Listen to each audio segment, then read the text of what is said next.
by Garba Shehu. After making a slow start, the Nigerian energy landscape is set for a major change with the award of a $2,809,522,548 gas pipeline contract approved by the Federal Executive Council as proposed by the Ministry of Petroleum Resources.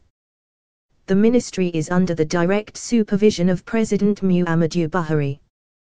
Vibe Kashikwu, the Minister of State who made the presentation to the cabinet, announced that the project is for the construction of a 40 inches pipeline across 614 kilometers from Ajaokuta to Abuja-Kadioko. This should mark an important landmark in the implementation of the first phase of the Nigerian Gas Master Plan, NGMP, approved in 2018. A second contract approved under this massive Blockbuster investment is for the engineering, verification, procurement and construction of a 40 inches 30 kilometers Odidi to Warri gas pipeline expansion project.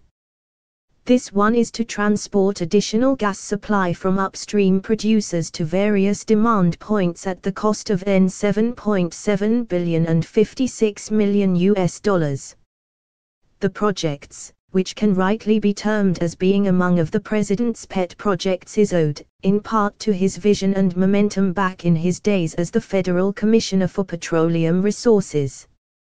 That time, Colonel Buhari led think tanks to plan the country's gas future and initiated the contracts for the laying of a massive network of petroleum pipelines, linking the length and breadth of the country, and laid the foundation for the construction of 3 refineries, Warri, the second Port Harcourt refinery and the one in Kadioko, in a bold move to augment the supply and distribution of petroleum products in the country. That was the golden period of the country's petroleum industry, when domestic refining not only met the requirements of home consumption but also produced excess 150,000 barrels of refined products for export. The bold step taken by the president on Wednesday seeks the integration of the eastern and northern parts of Nigeria, which had suffered past neglect, into the gas economy. Gas pipeline infrastructure had been concentrated in the coastal areas, and the north and the east had been left largely untouched by the industrial revolution that has come with the gas pipeline network. It is therefore not surprising that the western part of the country is having more economic activity.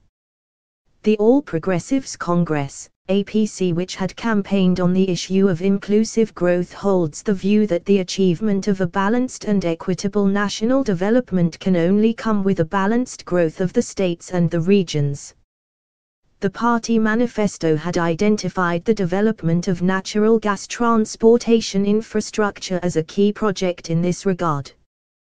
These contracts for pipelines and LNG terminals to be set up at various points will therefore expand opportunities for balanced national development to counter the backwardness and geographical disadvantages of the north and the east. In line with the country's rapid growth in energy demand, the connection of the south and the north should serve as a boost to the nation's energy security. The increased energy transportation networks will be a shot in the arm for the struggling manufacturing industry, which suffers arising from the acute crisis in the energy sector.